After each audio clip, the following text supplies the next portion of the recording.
योग दर्शन द्वितीय साधन पाद सूत्र संख्या 31। जाति देश काल समय अनवच्छिन्नाः सार्वभौमा महाव्रतम। तो पिछले सूत्र में यम के विभाग बताए थे, अहिंसा, सत्य, अस्तेय, ब्रह्मचर्य, अपरिग्रह। तो इसके अवतरणिका में थोड़ा सा दिया है, वे यम, तो वे जो यम है उसको कैसे पालन करना चाहिए उसको कह रहे हैं। शब्दार्थ देखिए, जाति देश काल समय अनवच्छिन्नाः। जाति अर्थात मनुष्य पशु आदि जाति, देश पुण्यस्थल, काल पर्व अमावस्या आदि तिथियां, समय नियम विशेष, इनसे अबाधित अनवच्छिन्नाः अबाधित सार्वभौमाः सब अवस्थाओं में पालन करने योग्य महाव्रतम महाव्रत हैं। सूत्रार्थ, जाति स्थान काल नियम विशेष इन सबसे अबाधित सब अवस्थाओं में पालन करने योग्य अहिंसा आदि महाव्रत है। तो व्रत संकल्प के विषय में हम पिछले पाठ में चर्चा कर रहे थे कि अव्रती अमनुष्य, जिसके जीवन में व्रत नियम संकल्प नहीं है वह मनुष्य नहीं है। अच्छे अच्छे आदतों को करने के लिए संकल्पित होना और उसको निरंतर करते जाना, ये क्या है, जो श्रेष्ठ मनुष्य है उसका लक्षण है। वो सदा व्रत नियम से संकल्प से युक्त रहता है, नया नया संकल्प लेता है, नया नया व्रत लेता है, नियमों का अनुष्ठान करते हुए आगे बढ़ता रहता है। तो योगार्थ प्रकाश देखिए अगले पृष्ठ में, इस सूत्र में सार्वभौम रूप से यमों के पालन करने का कथन है। तो सार्वभौम अर्थात सभी समय में हर समय पालन करना है। किसी जाति देश काल और किसी के द्वारा अपने अनुकूल बनाए नियम से इन नियमों को सीमित नहीं किया जा सकता। सर्वत्र भूगोल में सभी विषयों में सब प्रकार से मन वचन और शरीर से इनका पालन करना महाव्रत कहलाता है। तो ये क्या है, महाव्रत है। जो हम यहाँ पर देखते हैं अलग अलग प्रकार से लोग मान्यताएं बनाए हैं, परंपराएं बनाए रखे हैं, व्रत करते हैं यहाँ पर उपवास रहते हुए, और कोई नवरात्र को करते हैं, कोई शिवरात्रि को करते हैं, अथवा अलग अलग प्रकार से लोगों की मान्यता के आधार पर यहाँ व्रत करते हैं। लेकिन वास्तविक जो सच्चा व्रत क्या है, यम नियम आदि का पालन करना, इसको महाव्रत कहा गया। महाव्रत अर्थात व्रत जो करते हैं उसमें कुछ व्यक्ति संकल्प लेता है, अच्छे कुछ प्राप्त करने के लिए तपस्या करता है, पुरुषार्थ करता है। तो ये क्या है, महाव्रत है। यदि महाव्रतों का हम पालन करेंगे तो हमारी जो भी अभीष्ट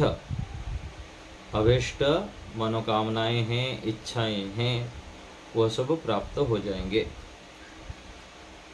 तो जाति क्या है, जाति से सीमित अहिंसा। जैसे कोई व्यक्ति यह कहे कि मैं केवल मछली को ही मारूंगा, अन्य प्राणियों को नहीं, यह मेरी अहिंसा है। तो कोई इस प्रकार से देखते हैं हम यहाँ पर, कोई दूसरे प्राणियों को तो नहीं मारेंगे, लेकिन किसी एक प्राणी विशेष को मार देंगे। अथवा कोई व्यक्ति कहता है कि मैं किसी को भी प्राणी को हिंसा नहीं करता हूँ, कष्ट नहीं देता हूँ, दूसरे जो मनुष्य से इतर, लेकिन मनुष्य को कई बार कष्ट दे देता हूँ। तो ये जाति से सीमित अहिंसा है।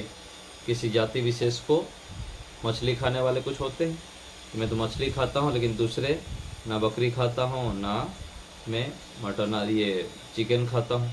जो क्या होते हैं हमारे, जो चिकन को क्या कहते हैं, ये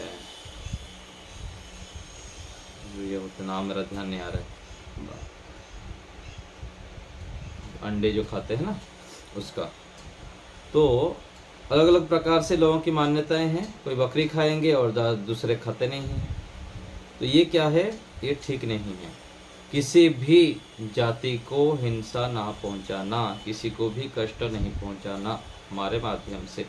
यदि योगाभ्यास करनी है, विशेष उत्कर्ष की ओर बढ़ना है, श्रेष्ठ बनना है, ईश्वर के पुत्र बनना है। क्या बनना है? ईश्वर के पुत्र। आर्य किसे कहते हैं? आर्य ईश्वर पुत्र। हम सब आर्य है। वेद मंत्र में आता है कि अहम भूमिम अददात आर्याय, ऐसे शब्द आता है कि मैं परमात्मा ने किस लिए दिए हैं सृष्टि को? आर्यों के लिए दिए हैं, श्रेष्ठों के लिए।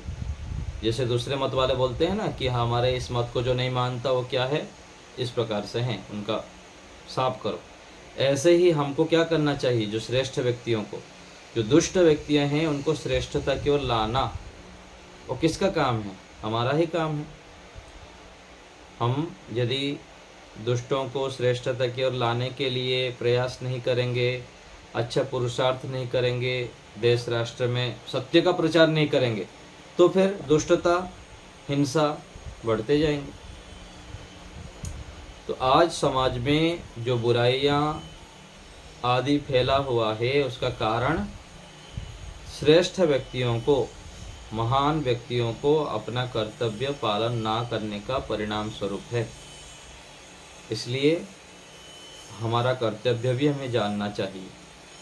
स्वयं करें, दूसरे से कराएं, दूसरे जो कर रहे हैं उनको सहयोग करें, उनको उत्साह बढ़ाएं। उनका एक होता है ना अनुमोदित, कोई अच्छे कार्य कर रहा है, यदि हम उसको उत्साह बढ़ाते हैं, प्रेरित करते हैं और शाबाशी करते हैं, तब भी वो अच्छे से कार्य करता है, उसको कहते हैं अनुमोदित।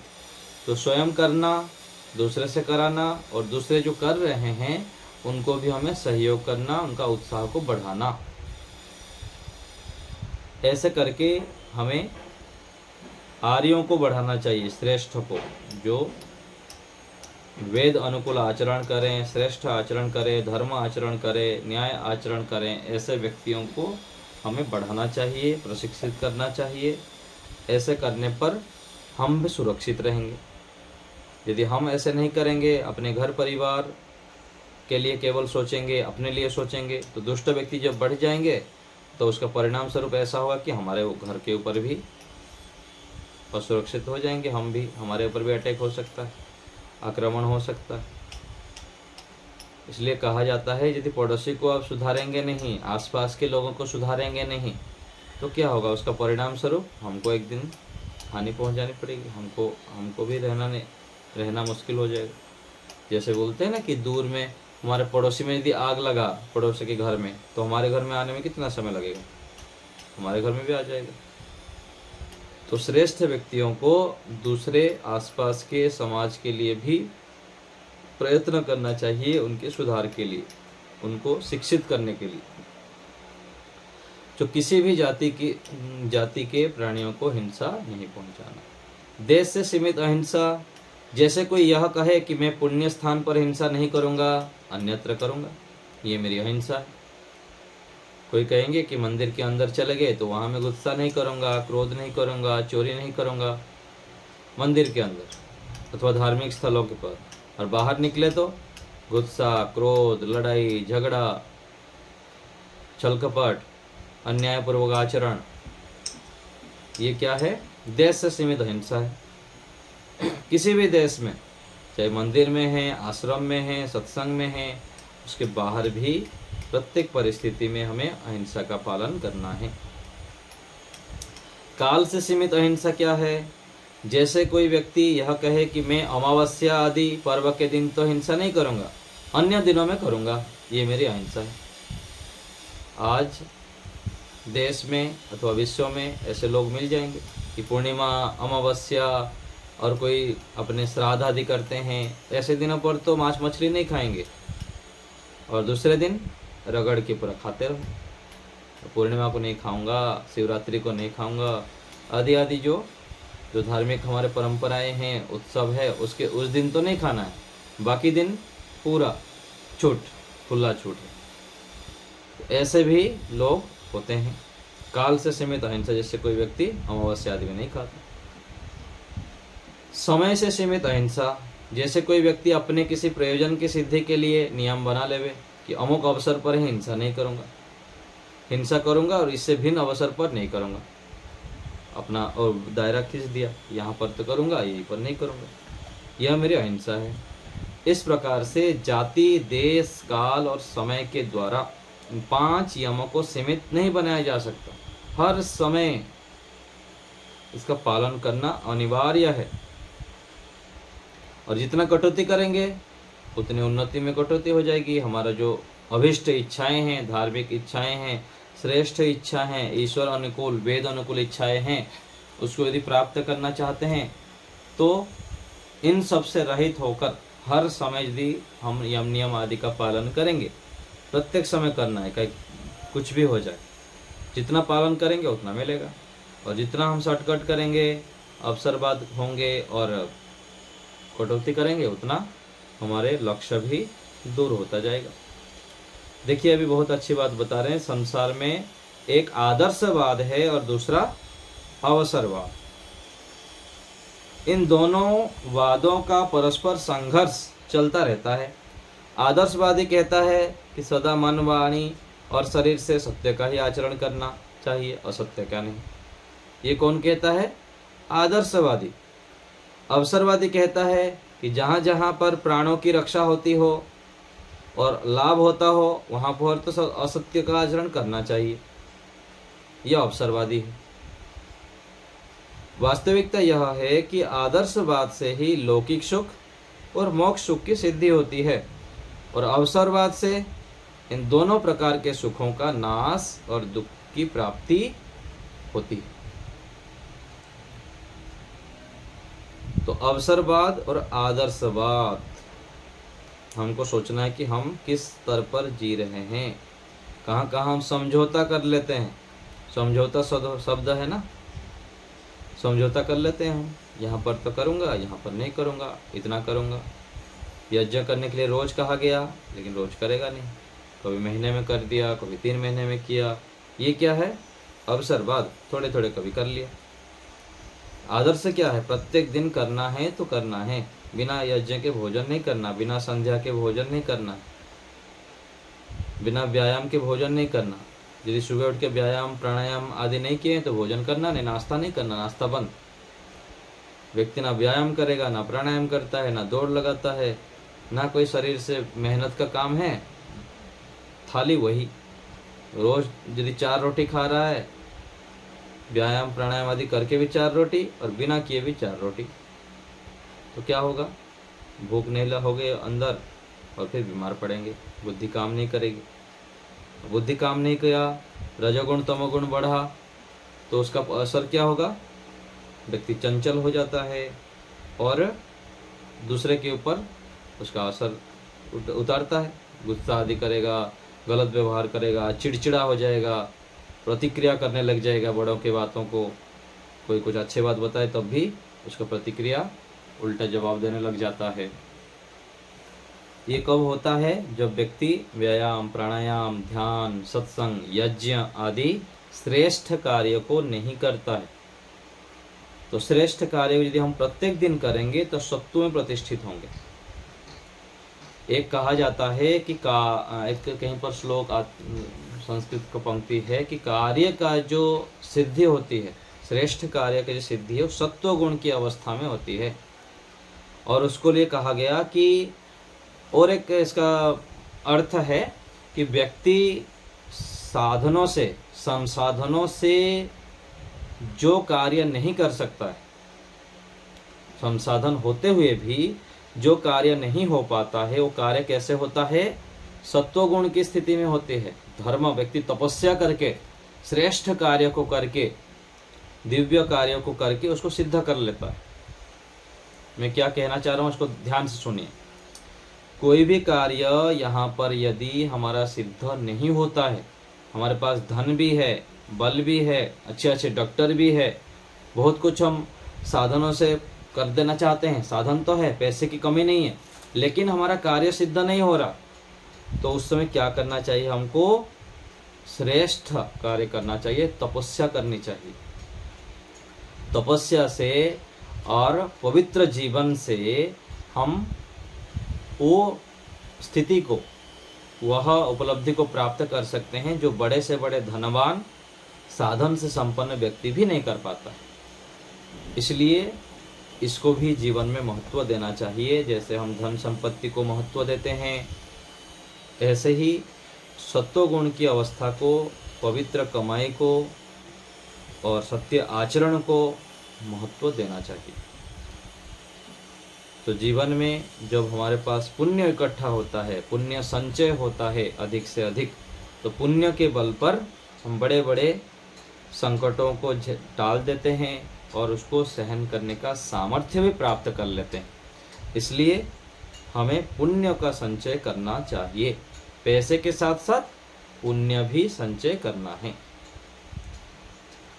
इसलिए वेद में ईश्वर ने असत्य में अश्रद्धा और सत्य में श्रद्धा रखने का उपदेश किया है। मंत्र है, ओम दृष्ट्वा रूपे व्याकरोत सत्यानृते प्रजापति अश्रद्धाम अनृते अदधात श्रद्धाम सत्ती प्रजापति।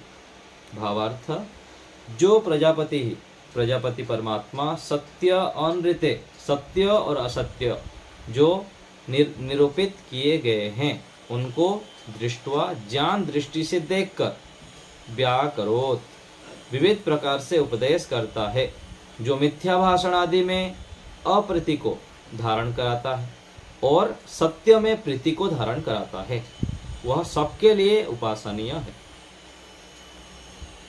तो परमात्मा का ये सत्य प्रतिज्ञा है। यदि मिथ्या भाषण करेंगे और गलत काम ये करेंगे तो एक तो अंदर से ही संकेत आ जाता है कि ये तो गलत कर रहा है, और बाहर से भी थोड़ी दिनों बाद पकड़ में आ जाता है, जितना भी हम चालाकी कर ले।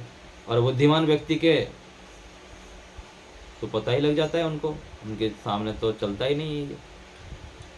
तो कोई भी इतिहास को हमको देखना चाहिए, जितने भी पीछे इतिहास हो गया, अधर्म आचरण करके, मिथ्या आचरण करके, आलस्य प्रमाद करके लंबे समय तक सफल होके नहीं रहा। और दूसरे तरफ सत्य आचरण, धर्म आचरण, न्याय आचरण, पुरुषार्थी व्यक्ति जो भी प्राप्त किया है वो स्थिर रहा है, लंबे समय तक पूज्य रहा है और उसको प्रशंसा भी होता रहा, जीवित समय में भी और मरने के बाद भी। इसलिए श्रद्धा हमको किस में रखनी चाहिए? सत्य आचरण पर, चाहे थोड़े भी करे, अच्छा करे। और अधिक करते रहते हैं, दिखावा करते रहें, नाटक करते रहें, तो कोई लाभ नहीं होता है। यहाँ भी आगे चलकर दोषी होंगे और परमात्मा तो जानते ही, पाई पाई पूरा हिसाब रखते ही, एकाएक पूरा काट देते हैं। तो अधर्म उपाय से जितना भी धन संपत्ति इकट्ठा करेंगे वो कालांतर में मूल सहित नाश कर देगा, हमारे बच्चों के संस्कारों को ही खराब कर देगा, परिवार पीढ़ी बाई पीढ़ी भी उतने खराब हो जाएंगे, पूरा संस्कारों के माध्यम से, चरित्र के माध्यम से सब पतन हो जाएगा। इसलिए जितना भी करें सत्य आचरण, धर्म आचरण को बढ़ाते रहें। इस वर्तमान काल में आदर्शवादी व्यक्तियों की अत्यधिक न्यूनता होने से, किसकी न्यूनता है आजकल? आदर्शवादी व्यक्तियों की न्यूनता है। और अवसरवादियों की अत्यधिकता होने से आदर्शवाद हेय, त्याज्य और अवसरवाद ग्राह्य मान लिया गया है। तो देखते हैं हम व्यवहार में बोलते हैं कि सत्य बोलेंगे तो जीवन में यहाँ तो चल ही नहीं सकते, झूठ तो बोलना ही पड़ेगा, नहीं तो यहाँ तो जीवन जीना ही हराम हो जाएगा। ऐसे ऐसे बातें लोग कहानी सुनाते हैं। तो ये सब किस लिए होता है? क्योंकि सत्व गुण से व्यक्ति युक्त नहीं रहता। जब सत्व में युक्त नहीं होंगे, ऋतंभरा प्रज्ञा बुद्धि नहीं होगी, तो जो सत्यम एवं विभर्ति कहा गया, सत्य को ग्रहण करना, सत्य का निर्णय करना, ये ज्ञान नहीं आ पाएगा। व्यक्ति फिर असत्य की ओर झुक जाएगा, अवसरवादी बन जाएगा फिर। इसलिए प्रत्येक दिन 2 से 3 घंटा, 4 घंटा सत्संग, स्वाध्याय, यज्ञ, परोपकार, दान आदि आदि श्रेष्ठ कार्य में अपना योगदान करते रहे। लगातार यदि हम कर रहेंगे सालों साल, तो फिर हम सत्यों में प्रतिष्ठित हो जाएंगे।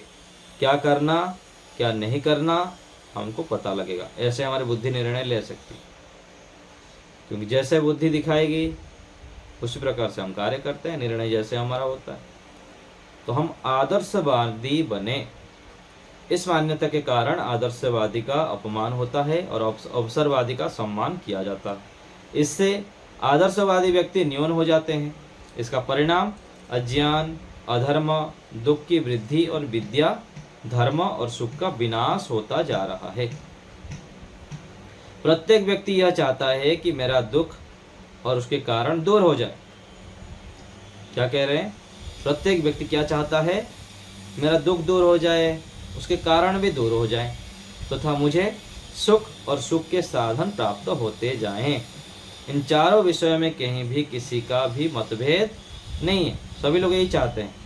परंतु आदर्शवाद के ग्रहण और अवसरवाद के परित्याग के बिना ये चारों प्रयोजन सिद्ध नहीं हो सकते हैं। तो हमको आदर्शवादी बनना है।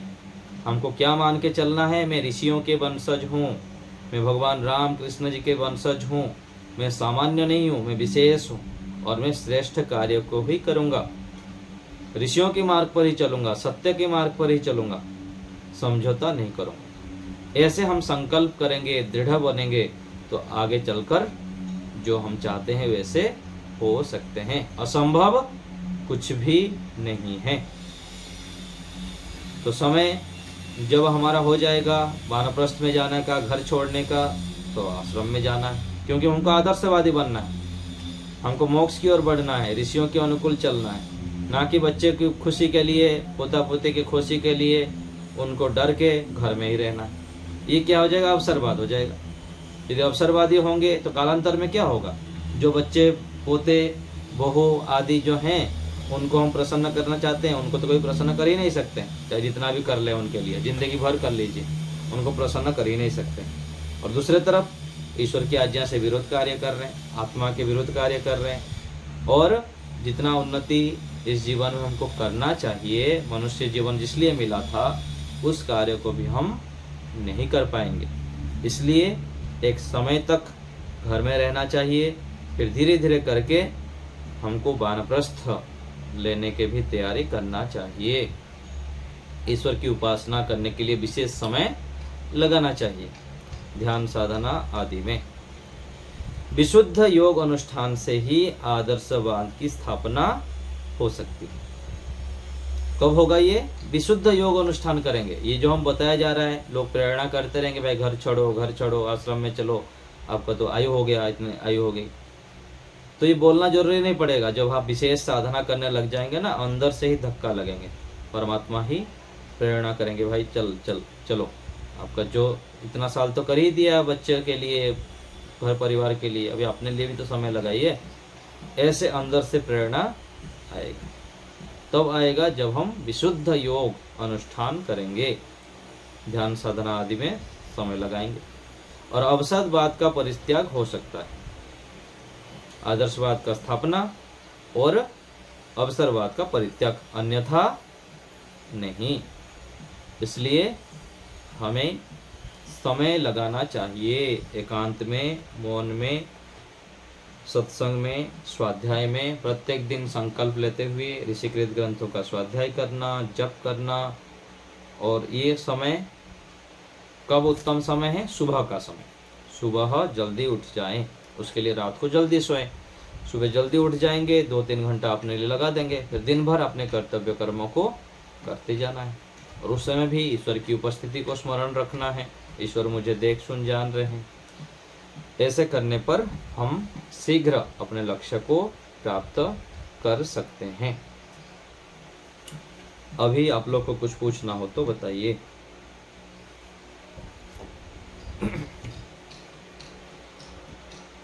जी बताइए, बताइए सविता माता। आचार्य जी, मतलब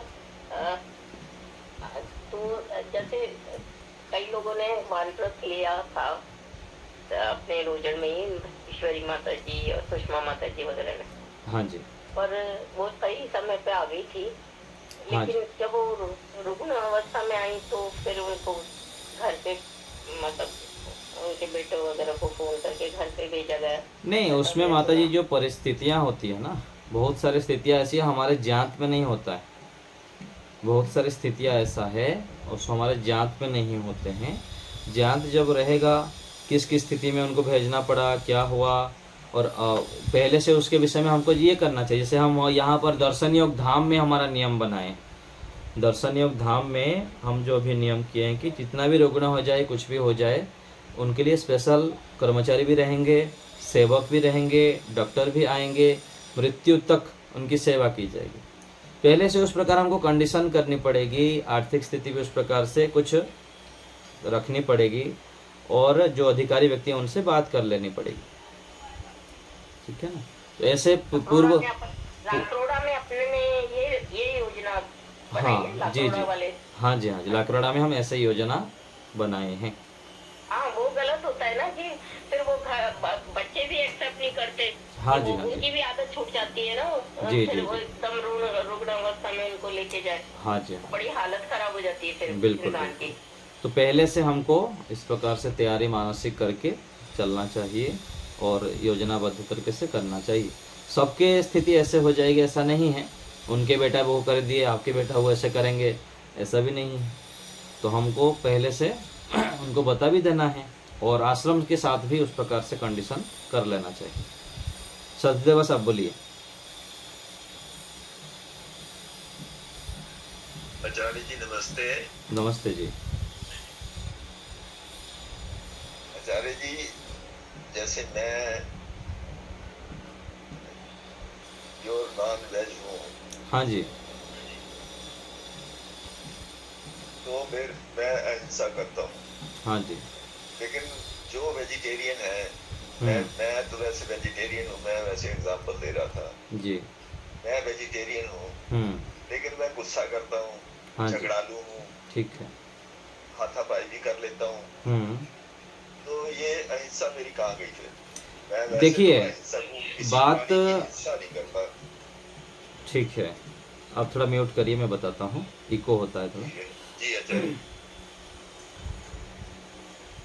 यहाँ पर दोष का जो क्षेत्र है ना, बहुत लंबा चौड़ा है। मान लीजिए किसी के पास 1000 दोष है और किसी के पास 910 दोष है, तो 1000 से जो 900 दोष है जिसके पास, वो उत्तम है उस तुलना में देखा जाए तो पहले जब हम व्यक्ति, दोषों का भी अलग अलग क्षेत्र है, बड़ा दोष और छोटा दोष। एक तो व्यक्ति नॉनवेज खाता है, नॉनवेज खाते हुए हम सोचते हैं कि ये तो नॉनवेज खाता है लेकिन गुस्सा नहीं करता है, हाथापाई नहीं करता है, ये नहीं करता है, तो वो श्रेष्ठ नहीं माना जाएगा। ठीक है, जितने क्षेत्र में वो कर रहा है उतने उसका श्रेष्ठ होता है, लेकिन बहुत सारे उसके पास भी दोष है लेकिन हमको पता नहीं है।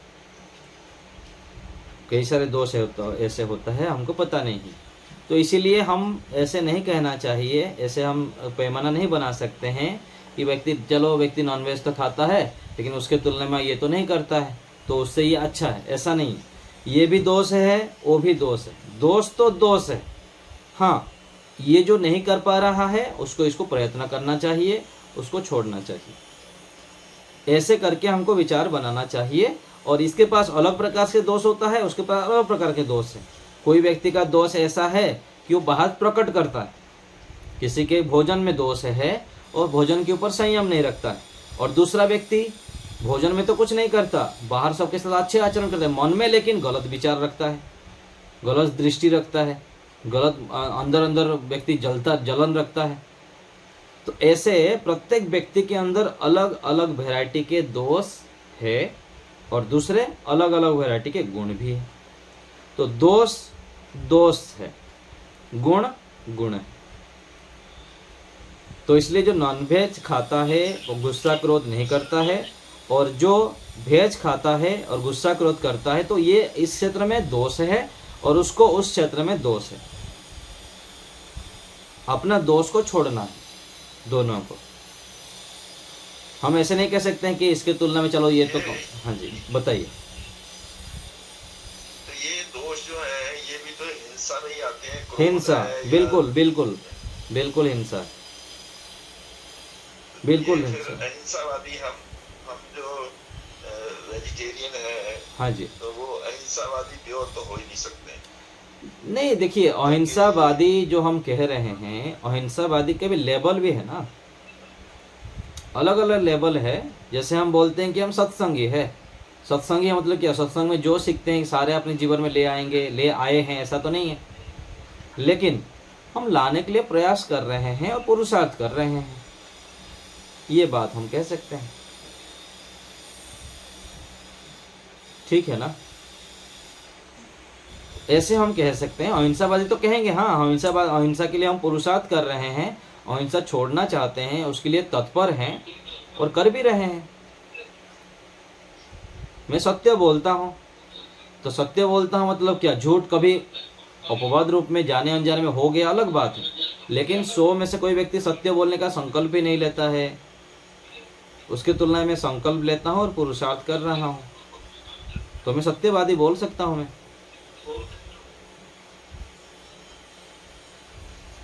तो ये हिंसा और सत्य जी, ये दोनों रिलेटेड ही हैं वैसे। सब अहिंसा को सिद्ध करने के लिए ही ये सारे ऊपर की सारे ये है, जितने सारे हैं ना, अहिंसा मूल है।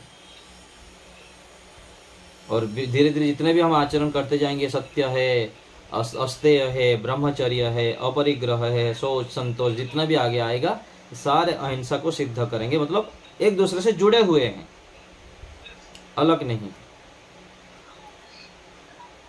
ठीक है। तो अविद्या जो है ये इनका मूल कारण है।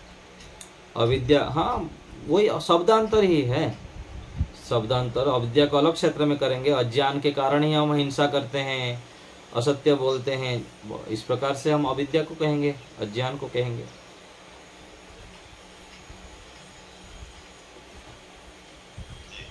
ठीक है, जी आचार्य जी, धन्यवाद। केवल शब्दांतर ही है ऐसा। जी आगे दूसरे शर्मिला जी बोलिए। नमस्ते आचार्य जी। नमस्ते। ज्ञान और उपासना में अंतर क्या है आचार्य जी? ज्ञान के आधार पर हम उपासना करते हैं। ज्ञान है जो शब्द है ना, शब्द शाब्दिक ज्ञान, जैसे वेद, दर्शन, उपनिषद जो शास्त्र। ज्ञान बोल रही हूँ, ज्ञान और उपासना। अच्छा, ध्यान और उपासना एक है, एक ही के लिए भी प्रयोग कर दिया जाता है और दो प्रकार से भी प्रयोग, जैसे ध्यान से खाओ, ध्यान से जाओ, ध्यान से करो, तो इस नाम पर भी हम ध्यान का प्रयोग कर देते हैं, है ना। और उपासना को भी ध्यान तब किया जाता है जब आंख बंद करके बैठते हैं ना, ईश्वर के समीप बैठते हैं, तो उसको ध्यान भी कह दिया जाता है और उपासना भी कह दिया जाता है। तो एक अर्थ में दोनों एक है, और कहीं कहीं पर ध्यान का प्रयोग, ध्यान से जाओ अर्थात कार्य को गंभीरता से करो, इधर उधर दृष्टि मत दो, उस जगह पर भी हम ध्यान का प्रयोग कर देते हैं। ठीक है, धन्यवाद जी आचार्य। डॉक्टर साहब बताइए। नमस्ते गुरुजी। नमस्ते यहाँ बात हो गई आदर्शवाद और अवसरवाद। जी।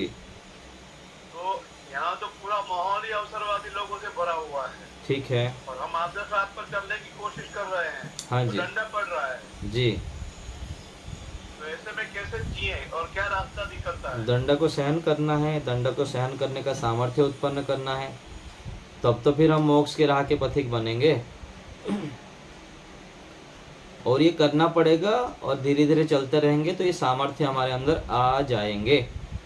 महापुरुषों का भी आया, ऋषि दयानंद जी को भी आया, जितने भी आज अच्छे कार्य कर रहे हैं उनको भी तो सहन करना पड़ रहा है, तो हमको भी करना पड़ेगा।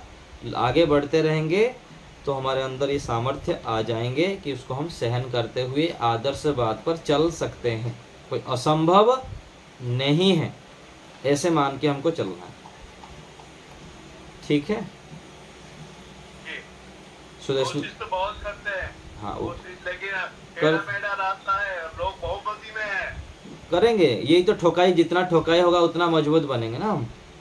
जितना चारों ओर से ठोकाई पिटाई होगा ना, उतना हम मजबूत बनेंगे। मजबूत बनाने के लिए लोग हमको निंदा करेंगे, चुगली करेंगे, अपमान करेंगे, है ना, गलत व्यवहार करेंगे, फिर भी हमको उसमें डटे रहना है, तो फिर हम मजबूत बन जाएंगे एक दिन। ठीक है सुदेश। ये बात भी सही है कि जितना लोग हमारी निंदा करते हैं उतना हमारा पुण्य का बैलेंस बढ़ता है।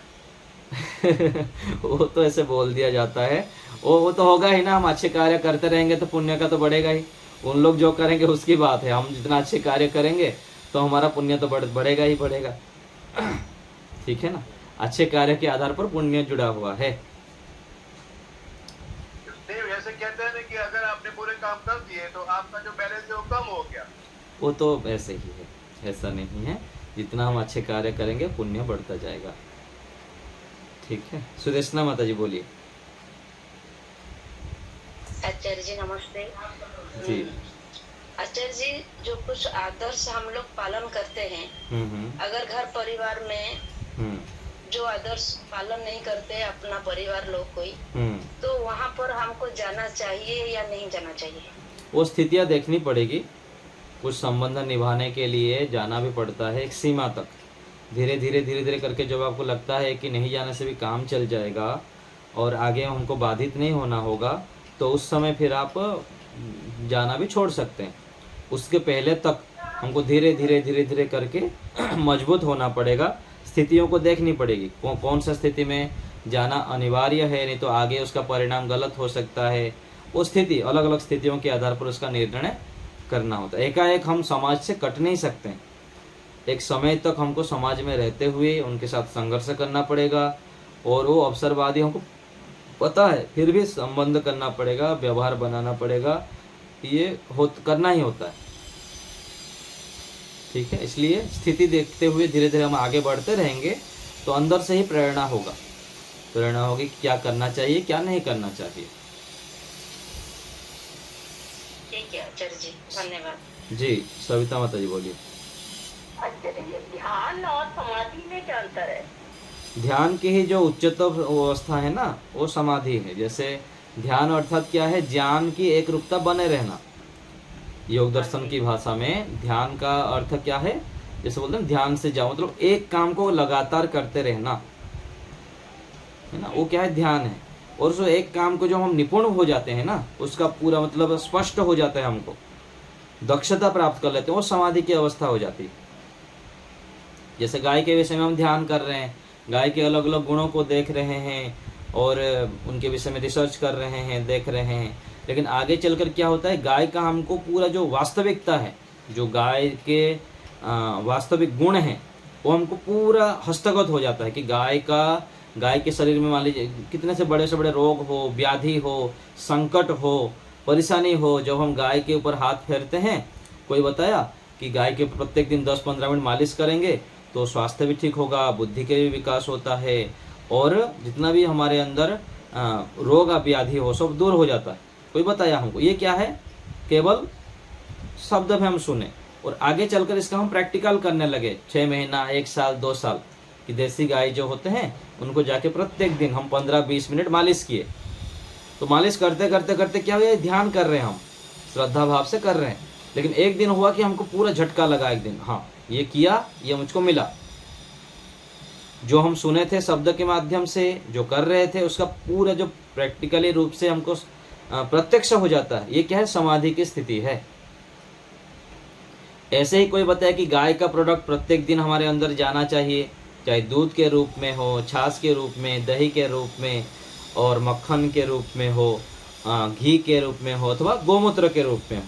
प्रत्येक दिन गाय के हमारे अंदर 5-10 ml से लेकर जितना भी है हमारे अंदर जाना चाहिए। इससे हमारे अंदर बहुत अधिक पवित्रता, शुद्धता, सत्वगुण की वृद्धि होती है। ऐसे व्यक्ति जब करता जाता है श्रद्धा पूर्वक, एक दिन उसको प्रत्यक्ष हो जाता है कि हाँ ये किया और ये है। तो ये ध्यान और समाधि में है, और इसको अधिकतर हम कहाँ प्रयोग कर दिया, साधना में। तो ऐसे ही ईश्वर के विषय में सुनते हैं, पढ़ते हैं, प्रत्येक दिन जप करते हैं।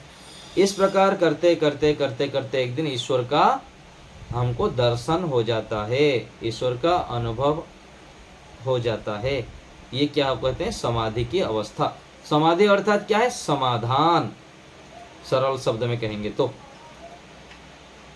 ऐसे होके हमको चलना पड़ता है। ध्यान और समाधि के विषय में जानना चाहिए। धन्यवाद। ठीक है, जी आचार्य जी, धन्यवाद। चलिए यहीं रखते हैं।